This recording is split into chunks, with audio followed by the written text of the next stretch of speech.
Good afternoon. I'm Dr. Terry James Gingras, and this is Dr. G's ADHD Chat. This is a show designed to help make the world safe for ADHDers. And I am a clinical psychologist and neuropsychologist in private practice. Or at least I guess I'm still in private practice. And about, or at least half of my practice is ADHD. I've been working with ADHD for, well, I guess if you count parenting my ADHD child, it's been 35 or so years. But anyway, when I first started out, we didn't know anything about ADHD. I've said this over and over again. I was in an American Psychological Association approved doctoral program, and I never heard word one about ADHD the whole time I was in school. Matter of fact, I didn't really start thinking seriously about it until, till my child with ADHD was born, and then it was like, something's different here. I'm not sure what it is. Looks like a lot of things, but anyway. And I had back in those days, you had a lot of trouble getting a good evaluation. I had people who had postdoctoral training in pediatric psychology, got nothing.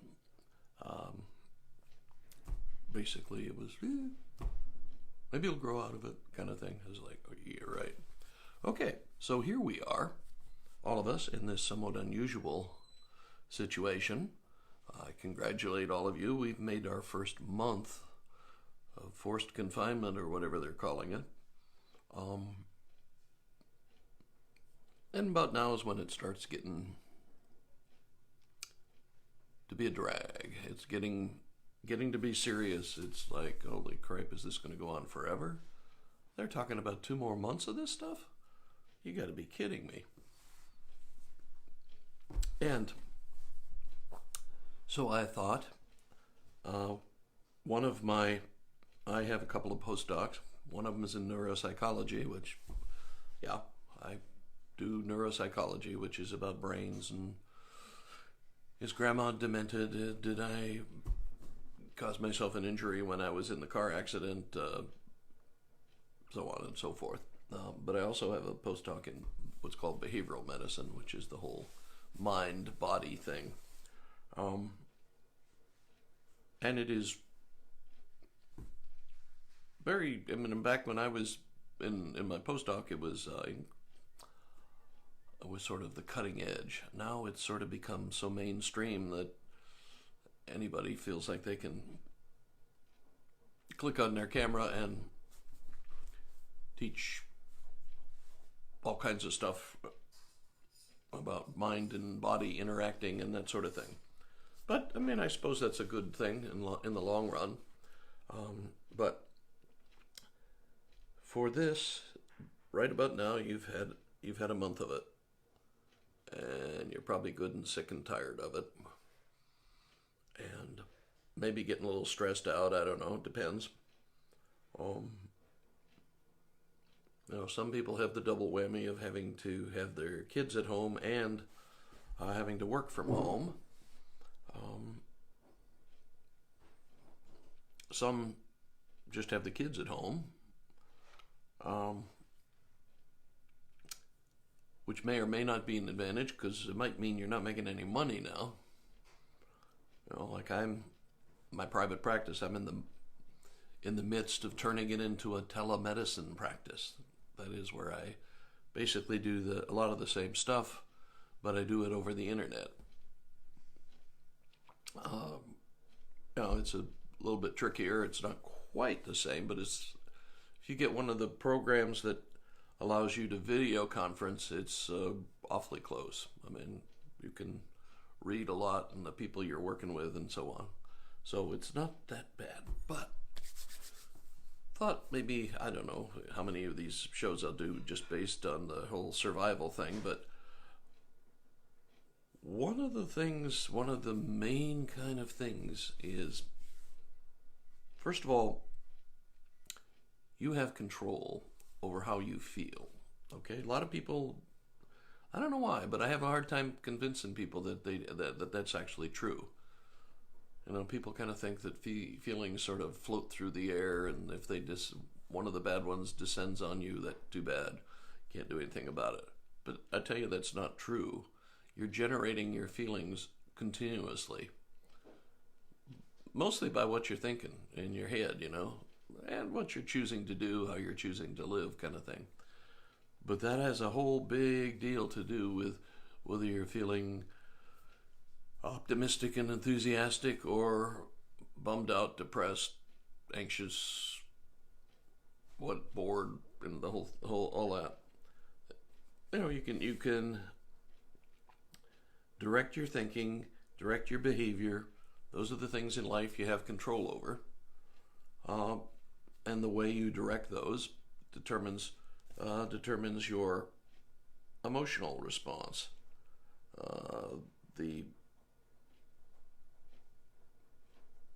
I like that so much I wrote it down. Anyway, the deal is, our emotions. Well, the major emotions, they have three main components.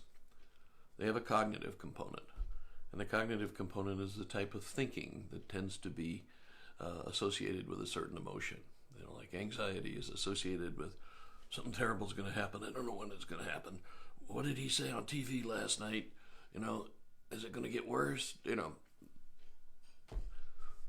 those kinds of things, thoughts, lead to anxiety. And then depression is more about things are terrible, they're always going to be terrible, and I'm hopeless, helpless to do anything to change it, kind of thing. And that tends to lead to depression. Now, a lot of people, sometimes I joke that I have an easier time convincing people that they can lose 25 pounds in the next 30 days by taking this magic pill than I would teaching them or trying to convince them that they have control over the way they think. But you do have control over the way you think. You just never were presented with that idea. But it is an important, you know, I mean, think about the way this situation is. I mean, this has totally changed what we're used to. We are in the midst of being confined, basically, away from all the things we're used to. You can't go out to a restaurant. You can't go drink beer and watch the ball games with your friends. There are no ball games to watch unless you're really into historical games that you know the outcome of. Just most of the things we have taken for granted, and most of the structure of our lives has been totally disrupted. Now, think about jobs. I mean, a lot of us aren't really that excited about what we do for a living. It just puts bread on the table, and that's good enough.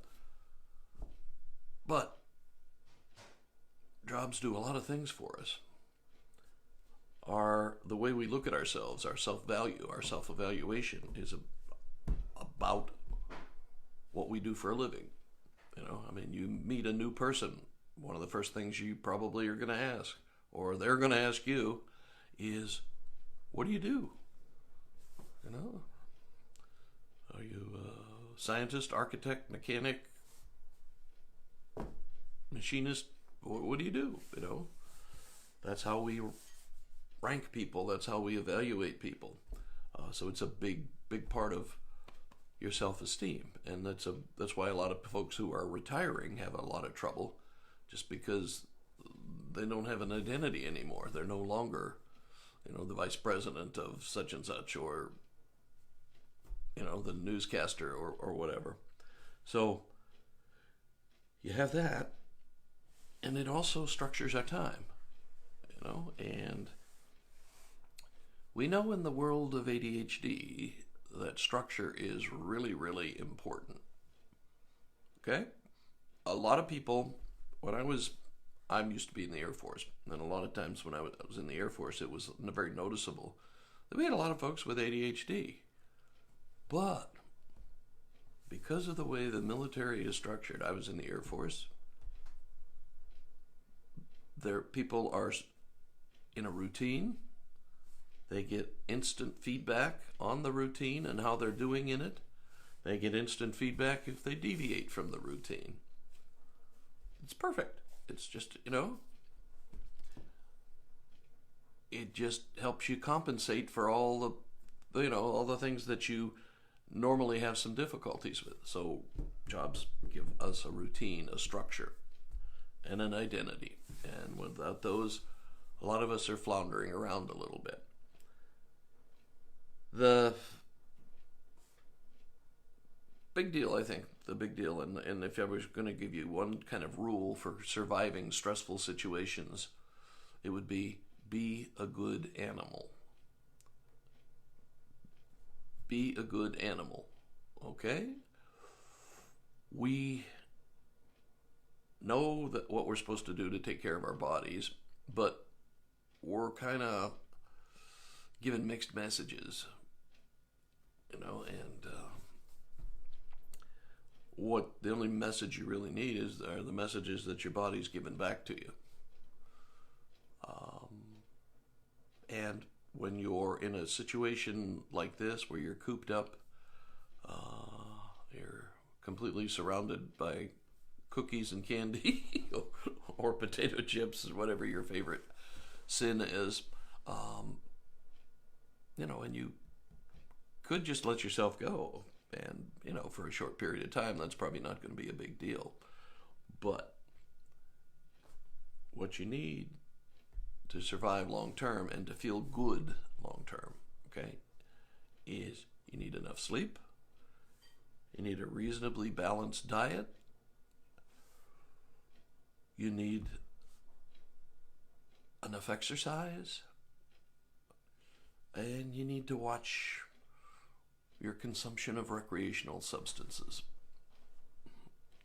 Did you like the way I did that? Okay, this is the deal. Obviously, sleep is important. I think, honestly, we have sort of underemphasized how important sleep is. But you do need to get your 8 hours, roughly, a night. Some people need a little more, some a little less. But if you're not getting pretty close to 8 hours, you are likely not functioning as well as you could. And over time, it'll cost you. There's some notion that sleep disturbance is one of the hallmarks of early Alzheimer's. Who knows? That's one of those things that's not totally confirmed yet, but it's one of the things that seems to keep popping up, excuse me, in the research. That was allergies, I don't. Okay. This is a rotten time of year for there to be a flu kind of thing going around that kills people because, you can't tell. We're in the middle of tree pollen time where I live, and that's the one that gets me. Grass, nah, no big deal, but trees get me. Okay, so you need enough sleep. Food. The only thing, food is a source of pleasure, a source of sustenance, but you can screw it up. And we are working very hard to totally screw up diet. We have got more self-described experts floating around there telling you, don't eat this, don't eat that. I call folks like that food Nazis, but that is perhaps an insensitive label. But you go to certain places and certain states even, and everybody's on some kind of a diet. Paleo, keto, Bottom line is your body needs a certain amount of nutrition from the food you eat. A certain amount of protein, a certain amount of carbohydrate, a certain amount of fat for optimal functioning. And the more radical you get, the less likely you are to be providing your body with everything it needs. I mean, yeah, you can do everything you need to do by eating a well-rounded diet.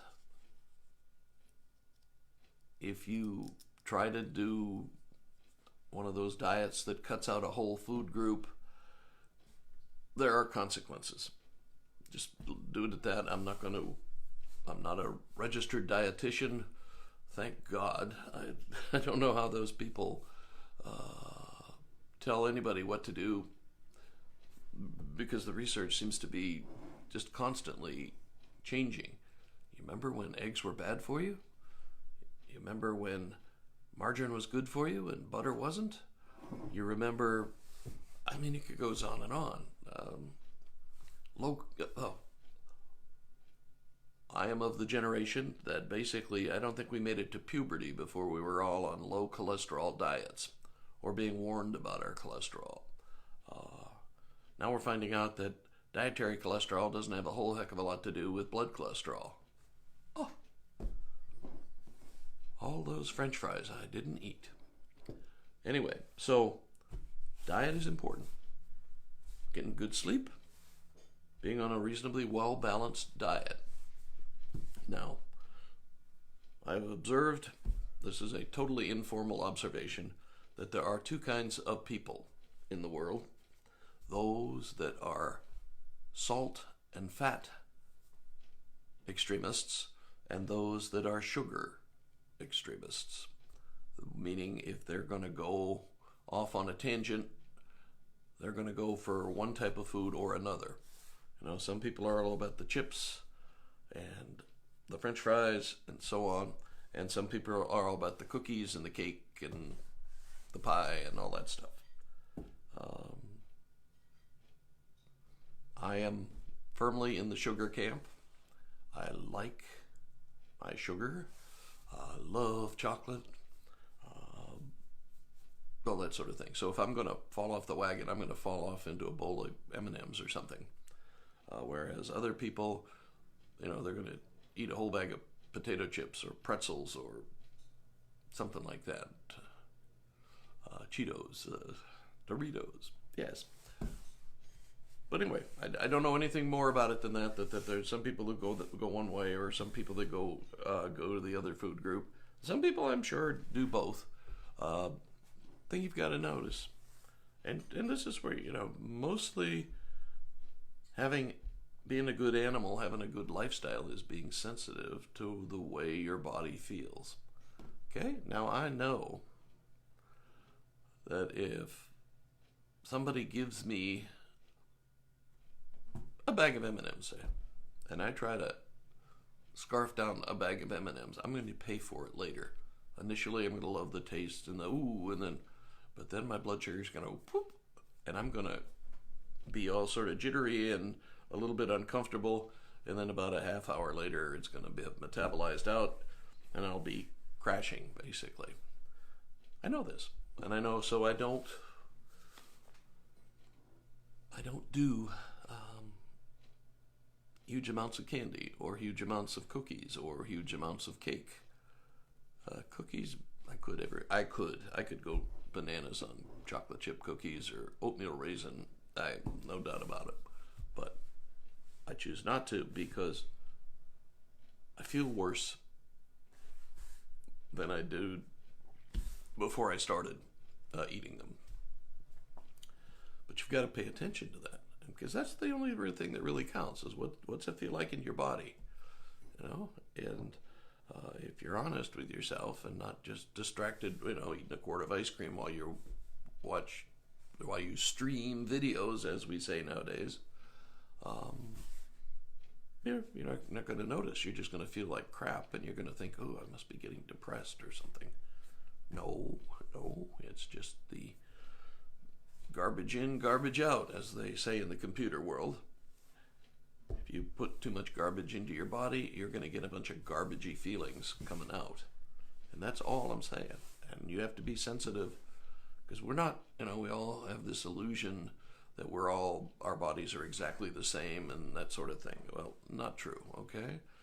You have an individual set of equipment that has strengths and weaknesses. and you need to observe what happens to you. You know, if you know, like I observed a long time ago, back when I was a marathon runner and didn't have to worry about being in shape. If I ate M&M, straight M&Ms, just the ones that are just chocolate with a shell, with a thin candy shell, I got jittery. I got uncomfortable. If I ate M&M peanuts, which had the chocolate over a peanut, I could eat those all day and no problems. I mean, the trick was that the protein in the peanut was balancing against the simple carbohydrate in the chocolate. And, you know, so it was a little bit healthier. Not a great deal, I tell you. It was a little bit healthier. So, the last thing is exercise. The last part of being a good animal is like you have to get good sleep, you have to be in a reasonably balanced diet, and you have to get some exercise. And that is terribly important, especially if your household tends to run to the ADHD side of the house. We know and have known for a long time that exercise is the one thing you can do that gives you a little more control over your ADHD. You know, like about an hour of aerobic workout will give you 3, maybe 4 hours of increased concentration. Okay, it's total physiology. Exercise causes the stimulation of certain neurochemicals that help you concentrate better.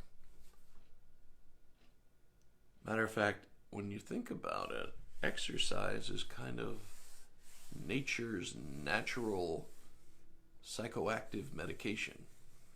If you're depressed, it increases your mood. If you're anxious, it reduces your arousal level, helps you calm down. So it's good stuff. I think the thing we have kind of gotten into over the last 30 years or maybe 40 is the idea that you need a special outfit to exercise. You know, you need running shorts or bicycle shorts or a PFD for kayaking or that sort of stuff. Well, you do need the PFD, and that you have to designate a special exercise time and that sort of thing. Well, there are a lot of ways to get exercise. You know, what is probably ideal is if you get a type of exercise that you like, that you just naturally go to. I mean, most people can walk without too much of a problem, so walking, hiking, trekking, those sorts of things are an easy, low stress, don't need a lot of special equipment kind of thing, activity that you can do. Some people get off on bicycles. I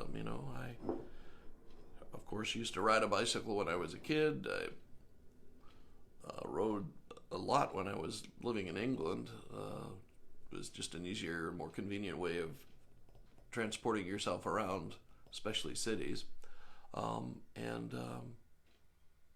Some people they live on the water. They love swimming, kayaking, all kinds of different water sports. Whatever. It doesn't have to be set up like a job of work. It's not like you gotta, oh God, it's 6:30 in the morning. I gotta, get on my running shoes and go out and run in the dark. If you like that, fine. And I loved it for years. It was kind of my peaceful time where, the brain would just float off somewhere, and I'd be huffing and puffing. Well, actually, I wasn't huffing and puffing in those days.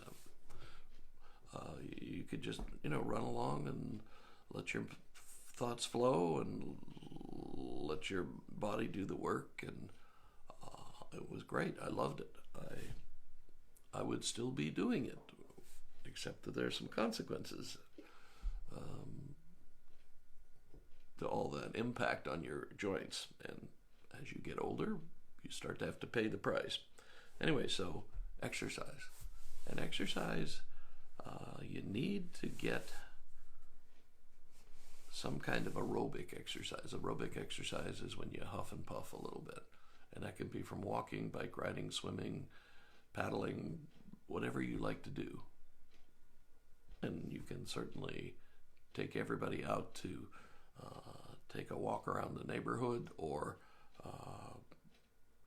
kick a ball or throw a ball, play catch, hey, with the kids, that kind of thing. That's nice, gentle exercise. It makes you feel good. You get out in the sun, and we've had beautiful weather the last week or so. Hate to be inside when it's this nice out, but that's what makes you feel alive and makes you know how your body works and how to work your body. You know, teaching a kid how to catch and throw is it is interesting. Let's just put it that way. And it's a lot more involved than you might think, but it's a good time to interact with each other, because they're in a $1 million contract or anything riding on it. Although I suppose there could be. So, be a good animal. Get enough sleep, proper diet, enough exercise. Because what you want to be thinking too, when this is all over, and someday it will be. I don't know when. I don't know if it's going to be months from now or weeks from now, but I'm pretty sure it's not going to be just days from now. But we're all going to come out, stand in the sunshine blinking, and what do you want to come out looking like, feeling like, that sort of thing? There's one of the things I find with all this new time, and I'm still working a little bit. Like I said, I'm transferring over to a telemedicine model, which of course we're getting mixed communication on. One branch of the government is telling us, great, don't worry about the rules, this is the way, just do it, we need to help people. And another branch of the government is saying, oh, no, we're not going to do that, we're not going to pay for it. Well, whatever. You do what you got to do to help people, and we're making it easier to get in touch with us and stay in touch with us, and us stay in touch with them and make sure things are going okay. But we're also looking at, well, is it possible to do evaluations over an internet connection? Don't know. We will see. But this is also a great time to explore other areas, other options. There are so many things you can do in life with just a computer and a microphone. Sometimes you don't even need that. These computers nowadays, laptops anyway, come completely equipped. So a lot of times all you need is a computer. And right now I am filming this on an iPhone, which is, my God, I don't know how we lived without these things. They're better than the cameras. I used to be a photographer, so I had a large collection of cameras and lenses and all that nonsense. And it's all built in. And if I were trying to do this back in the old days, I would need some kind of a motion picture movie camera, a lot of lights, and a lot of somebody else to operate it, and it would be a mess. This, just push the button.